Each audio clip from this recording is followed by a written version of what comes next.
Hey, what's going on, guys? It's me, Local5 here, back with another video.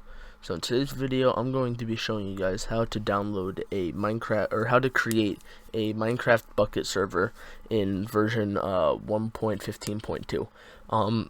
I know a couple videos ago I did make a video on how to make a bucket server, but that was for version 1.15.1. So now we're going to be doing the new version, which is 1.15.2. It should be all pretty much the same, but just make sure that you guys have the correct version and everything, and it's an updated tutorial. That's why I'm making this video. So we're going to get right into that now and enjoy the video. Alright, so the first thing you're going to want to do is go down to the description down below, and there's going to be a link that should be something like bukkit.jar or something like that, or it should say like bucket download. So you're going to want to click on that link, and you should come to this website right here, or you can go into your browser and you can just type in like Minecraft bucket download or getbukkit.org or whatever you want, whatever you prefer. But as long as you can just get to this website, that's fine. So you should, if you'll know you have the correct website when you see like this kind of layout here, and you should see these two buttons that say download latest bucket and download latest spigot. For today's video, we're just going to be doing the bucket server, but spigot is also another option. I think they're pretty much almost exactly the same, but it's really just your preference. So I prefer bucket, so in today's video we're just going to be doing bucket.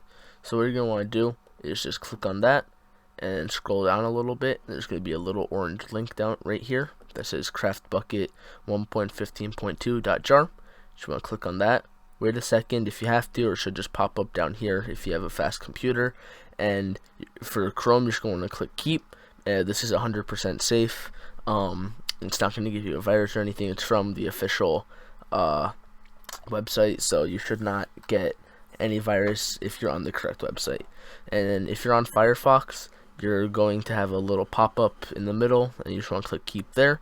And then also you guys will not have the little 5 right here. That's just for me, but it should, if this is your first time doing it, yours should just be craft bucket dash 1.15.2.jar. You shouldn't have the little 5 right there, and if you do, that's completely fine because it doesn't really matter because we're going to be changing the name once it downloads. So I'll be right back once this does download. Alright, so once it downloads, you should not see any little blue circle around the Java logo there. So once it downloads, it should just look like this. So the first thing you're going to want to do is now minimize your browser, and you're going to want to take what you downloaded here and drag it out onto your desktop just like that, anywhere you want, and it should just load like that, and there you go. So now you can minimize your browser if you want, or whatever you want to do. But so now what you're going to want to do is right click on your desktop and then go to next and then click folder or new. So it's going to come up as a new folder, and then you just want to title this whatever you want. For this sake, we're just going to call it 1.15.2 example server. So we're just going to do that, and then you should have this folder right here on your desktop, whatever you named it. So now you're going to want to take your Java logo right here, and you're going to want to drag it over the folder and drop it in just like that. So now you're going to want to double left click on the folder, and it should pop up just like this. So now, first thing you're going to want to do is highlight the link, or not the link, the application here, and you're going to want to right click on it. And you're going to go all the way down to the second to last option here, and you're going to click rename. And now, do not remove the .jar. If you do, that's okay. You're just going to have to type it back in, but I recommend that you do not. So what you're going to want to do is just type in bukkit.jar. That's it. And make sure that the .jar and the bucket are connected, and there's no space in between the dot and the T in bucket. So once you do that, then there's going to be a link down below, or not a link, just some codes of some stuff. So these are the codes right here, and what you're gonna need them for is how much RAM you're gonna dedicate to your server. So here you have 2 gigabytes, and I'd recommend 2 gigabytes. If you're gonna put plugins and stuff, I do not recommend 2 gigabytes. I'd recommend 3 to 4 or more, depending on how much your computer has.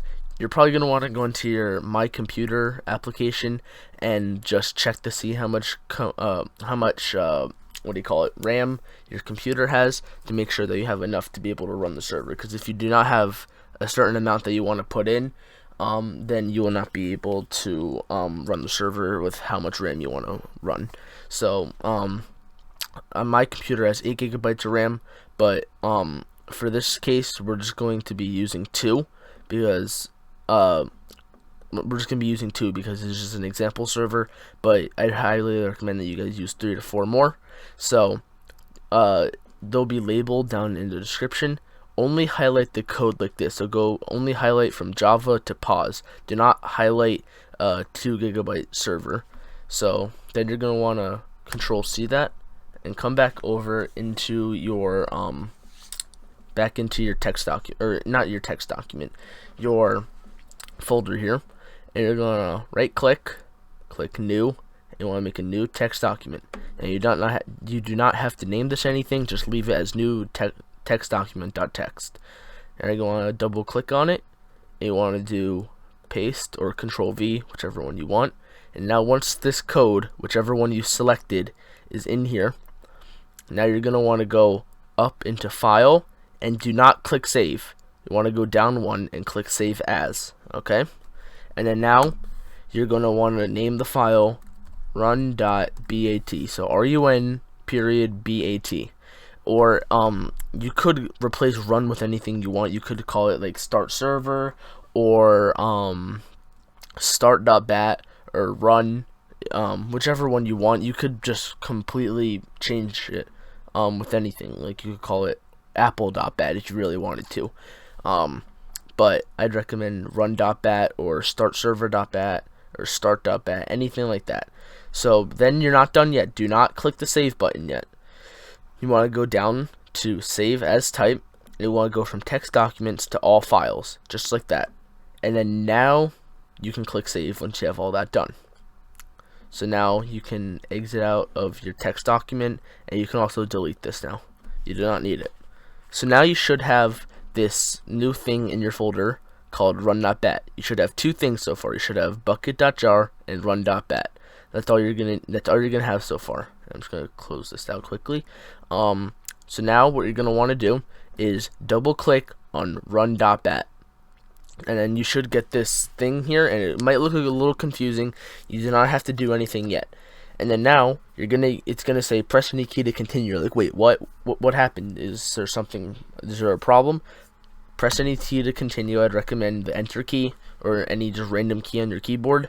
Doesn't really matter though, but whatever you want. And now you should see 3 new things in your folder. You should see at the top logs. Then you should see eula.txt or just eula, and you should see either server or server.properties. Either one's fine. So then what you're going to want to do is you're going to see the eula right here. You're going to double click on that, and you can copy this link here if you want. I don't really care if you do or not. And you can go into your browser and you can Control V, and it kind of just EULA stands for End User License Agreement. So this is pretty much when you're creating the server. This is everything that you're agreeing to right here. So if you want to read through it, go ahead and copy this link right here into your browser and do that. But for the sake of the video, I'm not going to be doing that right now. So then you're going to see all the way at the end of the EULA, it's going to say = false. You're going to just delete false, and you want to type in true. And make sure there's no space between the = and the T. So once you do that, you want to go up to File, and you do not have to do Save As this time, just do Save. And you can exit out of that. Now go back down to your run.bat and run it just like this. So pretty much what you just did is you agreed to the End User License Agreement. So like, you know, when you're on like an app or a website and it says like before you enter you have to agree to our agreement or whatever it is, and that's pretty much what you just agreed to. So now, if everything is okay, you should be seeing preparing spawn and stuff like that by now, and everything like that. If you do not see this, there's going to be a link down below, and you're going to have to download the JDK/SE binary, and you're going to need to download that to be able for this to work. And if you download that and you try again, and it still doesn't work, then there's going to be something called a jar fix, and you're going to download that, and then that should work. If none of that works, then you're going to have to seek further help, because I don't know what to do from there. But as long as it's working and you see done, you should be okay. And to stop your server, by the way, you just want to type in STOP, and you want to click enter, but we're not going to be doing that right now. So you can keep your server running just for a couple seconds. We're going to shut it down in a minute. But now you should see a bunch of new stuff in your folder. You should see plugins, rolled, nether, end, all this, bukkit.yml, everything. So once you see all that, then you can go in and you can do STOP in your server and click enter. So once you do that, then you're done. Alright, so now here comes the hard part of the video. So there's two options, and it really depends on what you're trying to use your server for. There's the first option is if, let's say, you're just trying to play with someone in your house, like your brother, your sibling, your parents, if they play Minecraft, your friend, anybody like that. If you're doing that, then stick around for this part of the video and watch. I'll get to the part if you're trying to play with your friend down the street in a minute. So you're going to need this part anyway, so I'd recommend that you watch. So first thing you're going to want to do is you want to go down to type search here. You just want to type in CMD, just like this, and you should be like, oh yeah, this seems familiar. Yeah, it does, because that's what your Minecraft server runs off of. So now what you're going to want to do is type in ipconfig, ipconfig, and you want to type in, and you want to hit enter, and then you should see a bunch of confusing stuff. You'd be like, oh no, this looks really confusing, what do I do now? All you're going to need is your IPv4 address right here, and your subnet and your default gateway, not your subnet mask. You don't need that, but you're gonna need your IPv4 address and your default gateway. If you're trying to play with your someone in your household that's connected to the same exact Wi-Fi as you, you're gonna need your IPv4 address. If you're trying to play with your friend down the street, you're gonna need your default gateway in a little bit, but not right now. So what you're going to do is copy your IPv4 address, and even if you're trying to play with your friend down the street, you're going to need your when I say down the street, that means like anybody like in the world. Like if you're trying to play with, or anybody that you know in the world. If you're trying to play with your friend down the street, a person in another state or territory, however your country works, or like in another country, you're going to still need your IPv4 address. So even if you're trying to play with someone that's not in the same household as you, or you are, either way, you're still going to need this. So what you're going to want to do is come back to your folder here and go into your server or server.properties just your server or server.properties. Okay, either one should be okay. So then you're going to want to look for this this setting right here, and it should say server IP or server-IP $. So then you want to do Control V and paste your IPv4 address into there, and you want to do File, Save, and you can exit out of that. So if I were to load up Minecraft here, this is if you're trying to play with someone in your house. You're going to want to give that person, assuming that they're already logged into Minecraft and everything, you're going to want to give that person your IPv4 address once you get into the game. So assuming that they're in the multiplayer tab of the game and that they're in Minecraft, so what you're going to want to do is have your server running. So make sure you have your server running like this, and then give them your IPv4 address, but not yet, just wait. I'll be right back once Minecraft loads. Alright, so once you load into Minecraft and you're at this screen, now you can go into the multiplayer section here, and you can go down, and then you can, if you just want to connect once, if you just want to connect to the server once and you don't want it like have it like in your server list like as an option like this, then do direct connect. If you want to have it as an option like this, then you want to do add server. So what you're going to do is, if you do add server, you want to go to server address, and then you want to do you want to paste your IPv4 address into there, and then you can have that. If you just want to connect once, same thing, just paste your IP address in there, and then you can also name whatever you want your server's name to be. So what you can do now is you can click on it and you can join, and that's if your friend, and that's for everybody. So you want to give your friend and yourself what do you call it, IPv4 address, so that you can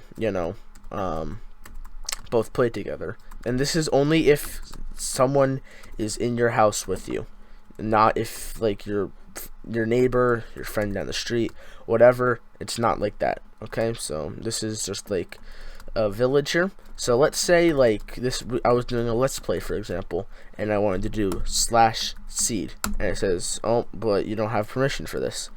What you're going to want to do is press escape. Do not just leave it on this screen so that you have access to your mouse.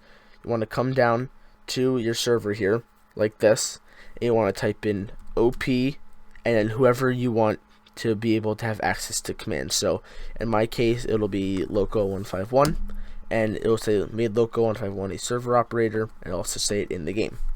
And you can do, and now once you do that, you can do /seed, and there's the seed. So that's what you do once you do this. So yeah, and then let's say you wanted to do it, let's say you wanted to give it to someone else, you just do OP and whatever their username is. Now let's say like the person did something bad or something, and you don't want them to have commands anymore, so you don't want them to be able to like do like /game mode creative, like that. Let's say you let's say you don't want them to be able to do that anymore. What you're gonna want to do is you can either do this in game or in your server over here. I'm just gonna do it in game. You want to do /DOP, one word, space, and then whoever you want to DOP. So if I want to DOP myself, just like that. So now I am no longer a server operator, so now I can no longer do like /seed or /seed or /game mode creative, spelled that wrong, like that. See, yeah, sorry, but you don't have permission to perform this command. Please ask the please contact the server administrators if you believe this is a mistake. So yeah, so if that's the message that'll pop up if you do not have a that's the message that will pop up if you do not have like a commands, or you're not a server operator. So, and now see, you can't OP yourself in the game. You have to do it in the CMD or your server over here. So just OP loco151 or whoever you want to do. So that's how you allow people and yourself to use commands. So, and this was an example, and you also can use the /op in a public server too, which is if you want to play with someone that's not in your house. You can still play with people that are in your house if you make a public server, but this is just if you wanted only people in your house to join. If you want like, let's say you have a friend over at your house, and you have like a friend that's sick or something, and he's at home, and let's say you wanted your friend at your house to be able to play, and your friend at home, or let's just say you have a friend at home that you just want to play with, then this is the next part that you're going to need. So I'll see you when we get onto that. Alright, so if you already had your server running, you just want to type in stop and then enter, and then it should just go through some commands, and press any key to continue. So now you're going to want to come back over to here, and if you do not remember what to do to get to this page here, just go down here, type in CMD, press enter, and then you want to go and you want to type in ipconfig, ipconfig. So then you're gonna want to get your IP or your default gateway, and that's if you want to have your friend down the street join your to be able to join your server. So what you're gonna want to do is paste your default gateway into here, and then for me, I have Verizon, but for you this could be completely different. This is probably the hardest part of the video. So for me, I'm gonna click proceed, and then this comes up. I just click advanced, proceed, and I should come over here to this page. Now this could be completely different. It should look pretty similar, but it's gonna look different unless you have Fios by Verizon as your Wi-Fi. So now it's gonna be like username and password. You'll be like, oh no, what do I do? It's just not gonna be able to work now. What you're gonna want to do is you're gonna want to go over to your router, or if you don't know what a router is, which you should, but if you don't, then you're gonna want to go over there, and you're gonna want to there should be a little sticker on there that says your username and password. It should say, like, if you want to access your router, use your default gateway and use this username and password to log in. Now usually the username should be like admin or something like that, and then your password is going to be whichever on your router. So mine is this, and then this, I think. Yeah, there we go. So once you find it, you should be able to log in here. If the Wi-Fi or if the password on the router does not work, then that means someone most likely already set it up, and you're going to want to ask them what their password and everything is. If they changed it, they probably shouldn't have, but if the case is that they did, then ask them what the password and username are. But anyways, so then you're going to want to look for this tab right here, port forwarding. Now it may not just be on your dashboard right here. It might not just say port forwarding. It might say it might be under a couple different tabs. It might be under gaming, maybe ports, or port triggering. It could be under a lot of things. Alright, now if you see two things, there's one called port triggering, and then there's one called port forwarding. You want port forwarding, not port triggering. Okay, so what you're going to want to do is, once you find your port forwarding tab, click on it. Alright, and you should get something similar to this, or something like this. It might be completely different though, but in my case, this is what I'm going to do. So for me, I have to select my device I'm trying to port forward from. So mine is laptop-tech 8S1H6, and so you just want to click on that if you have that option. If you do not, then you don't have to do it. Then you want to do application to forward, and if you have this option, you want to do custom ports. It may not be that option. It might be TCP, UDP, or both, or TCP/UDP. It could be a lot of things, but you just want to do TCP/UDP, or if you have the option, both. Alright, and now there's the chance that you could have two boxes or just one box like this. But what you're going to want to do is, if you have two boxes, type the same exact thing in both. If you only have one, then only type this in one. But what you're going to want to do is type in 25565. That is the default Minecraft port, and that is what's going to allow everybody, the friend down your street, someone that you know in another country, in another state, or however your country works, if you have territories or whatever, but this is what's going to allow them to join. So now once you have all this filled out, you're going to click add. I already have this filled out down here, as you can see, 25565 right there. So I already have it filled out, so I will not be using it right now. So, and once you're done, you might have to click like apply or done or something like that. You might have to do that, you might not. You might just have to click add, and that's it. Or you might have to click save, something like that. Make sure you do it if you have the option to. I'd recommend looking up a video on how to look up how to port forward whatever your router is. So like, let's say I did not know how to port forward on my router, which is Fios. I would look up like a video like how to port forward Fios Verizon, and then see like some videos would pop up here like this. See, So you would just look up something like that, and there you go. So I will not be adding this right now because I already have it added. So I'm just gonna X out of it, but you should click add if this is your first time doing it. If this is not your first time setting up a server, then you do not have to do this, or because you probably already have the port done.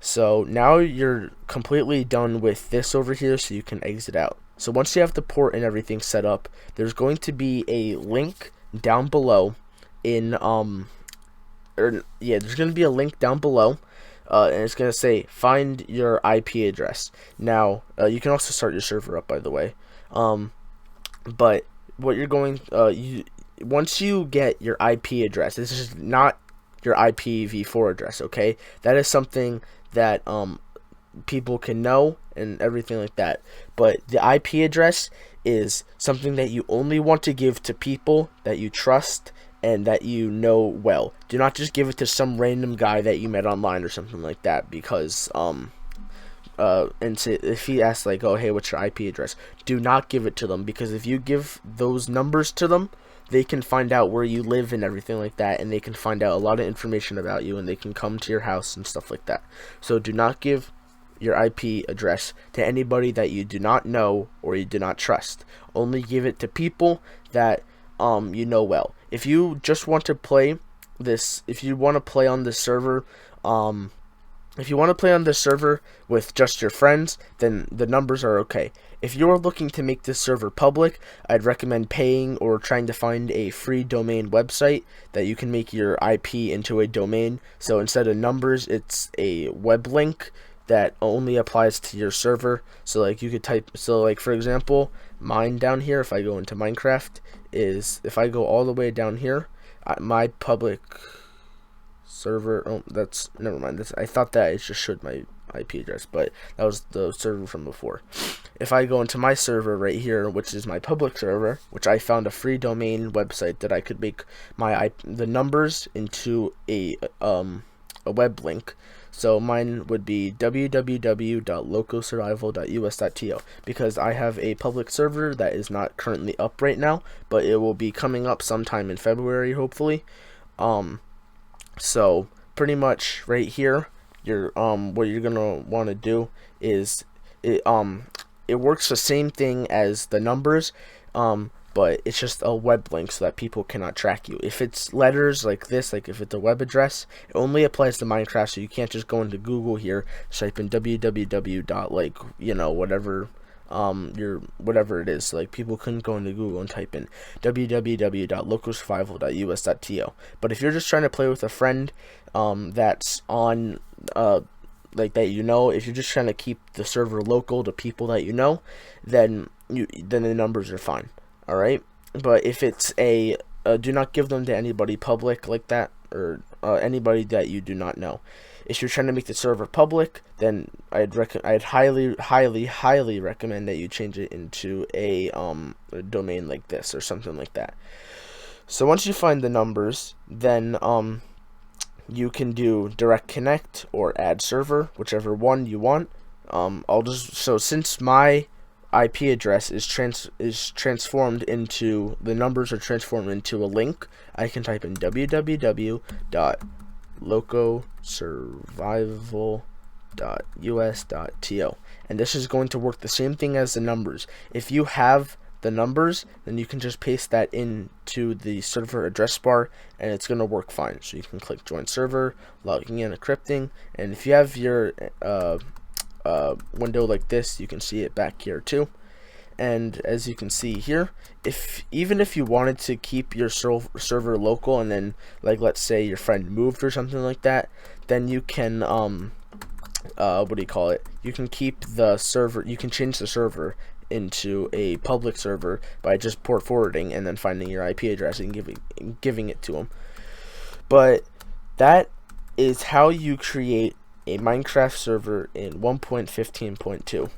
Alright, it is a little complicated, but all the stuff I said about making your IP into a domain and stuff, if you're just trying to keep the server local, like keep it private to your friends and stuff like that, don't even worry about it. Alright, just use the numbers and only give those to people that you trust and that people that you know. But if you guys have any questions or comments, please, if you guys have any questions, well, that was weird, but alright, if you guys have any questions, please leave them in the comment section down below. I'm happy to help. Happy to help you guys if you need any help. I'll try my best. But if I cannot solve it, I'd recommend finding further help, like another YouTube video or something like that, because I only know so much, so I do not know everything about it. But remember again, if you guys are using the server and it does not work, like it doesn't start up like this the second time after you agree to the EULA, then go down to the